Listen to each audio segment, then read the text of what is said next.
Khilaf terjadi di sana. Kemudian khilaf lain Pak, perbedaan satu dalil misalnya tentang wamsahu bi ru'usikum, ketika membasuh kepala Pak.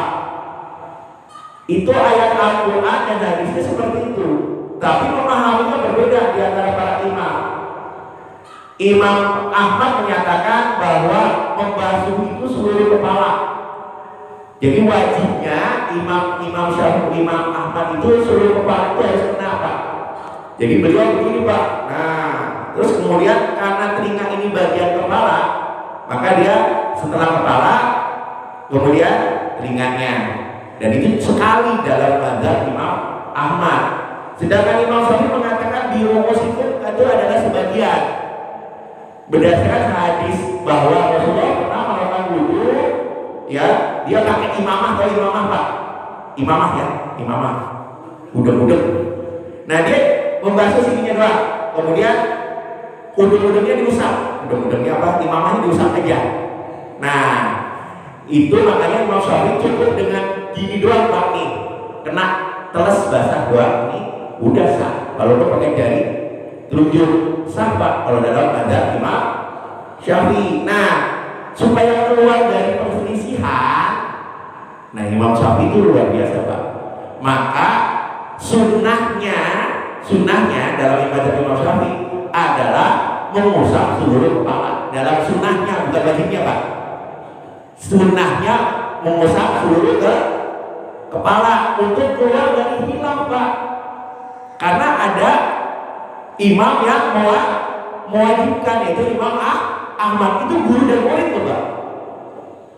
Itu guru dan murid berbeda pendapat, tapi mereka tidak berselisih. Hebat ya? Kalau kita mau rame ya, itu Pak. Dan itu berarti memahami suatu dalil yang berbeda, dan itu ijtihad. Maka kalau itu perbedaan pendapat dan kita dengan ijtihad itu diperbolehkan. Nah seperti itu Pak. Nah perbedaan juga memahami satu dalil. Ya misalnya dalil Pak, ya dalil tadi juga berbeda pendapat.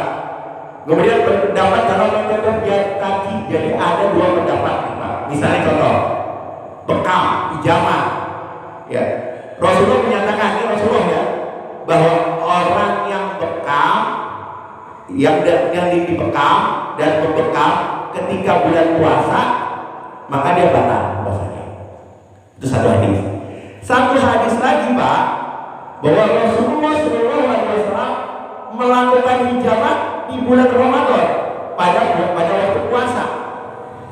Nah ini ada dua dalil Pak. Kelihatan dalil ini bertentangan. Nah dia kan yang satu mengatakan orang yang hijamah, orang yang bekam ya pada waktu puasa itu batal, yang membekamnya batal, yang dibekamnya juga batal puasanya. Yang satu menyatakan, hadis ini menyatakan Rasulullah SAW ya, beliau melakukan bekam ya pada saat beliau berpuasa. Nah ini Pak, gimana nih memahami dalil ini dalam mazhab Imam Syafi'i? Nah makanya ada dua dalil berbeda, maka kita tarjih namanya Pak. Kita ambil pendapat yang terkuat. Ada yang pendapat bahwa hadis pertama itu dimansuh, dinasah. Yang berlaku hadis yang kedua, bahwa Rasulullah SAW melakukan bekam pada bulan Ramadan.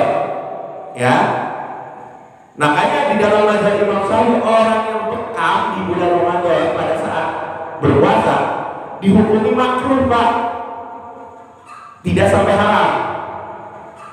Makruh, kenapa? Karena bisa mengurangi kondisi dia ketika dia harus berpuasa kan. Kalau di bekam itu gimana Pak? Mengurangi kekuatan dia dalam berpuasa. Maka di dalam mazhab kita, mazhab Imam Syafi'i dihukumi makruh. Kalau dihukum makruh mendingan malam aja, kenapa harus siang gitu Pak? Paham ya? Karena dihukumi makruh. Nah itu namanya metode tarjih Pak. Dari dua pendapat yang berbeda yang kelihatannya saling bertentangan, kita tarjih di mana pendapat yang paling kuat. Nah kalau kita memahami ini Pak, luar biasa Pak ya, memahami ini nanti secara pelan-pelan kita pelajari semuanya Pak di sini ya. Jadi kita bisa lulus bisa memahami pendapat-pendapat berbeda yang ada di masyarakat. Maka sikap kita, perhatikan Pak, sikap kita. Kalau terjadi perbedaan pendapat di kalangan ulama, ya, di kita nih, maka tidak menjadikan sebab perpecahan umat, Pak. Ya, jangan sampai ini kita mengatakan, wah, kalau gini kita seperti ini, enggak, Pak. Ya. Kemudian kita tidak fanatik, ya, tidak fanatik dan ta'assub, ya, tidak fanatik, Pak. Sebagaimana misalnya kita tidak fanatik, contoh seperti ini, Pak, ya, bahwa di dalam mazhab Imam Syafi'i, Pak, dan kita ini nanti mau berpuasa, niat itu wajib setiap hari, dan itu dilakukan pada malam hari. Ingat ya, niat itu dalam mazhab Imam Syafi'i ketika puasa itu dilakukan tiap hari, Pak. Jangan sampai tidak melakukan. Maka kalau tidak ada niat, ya, tidak ada niat pada malam hari, maka dia katakan besoknya dia tidak berpuasa. Tapi orang yang tidak berpuasa itu wajib dia menahan makan minum sampai maghrib, tapi dia dikatakan tidak berpuasa pada saat itu karena tidak ada niat. Ya. Nah, dengan begitu kan berat, Pak. Berat nggak, Pak? Berat.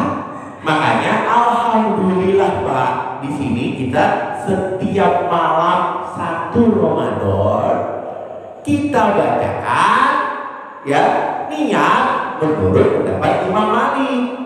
Imam siapa? Imam Malik, gurunya Imam Syafi'i. Kita berniat puasa 1 bulan.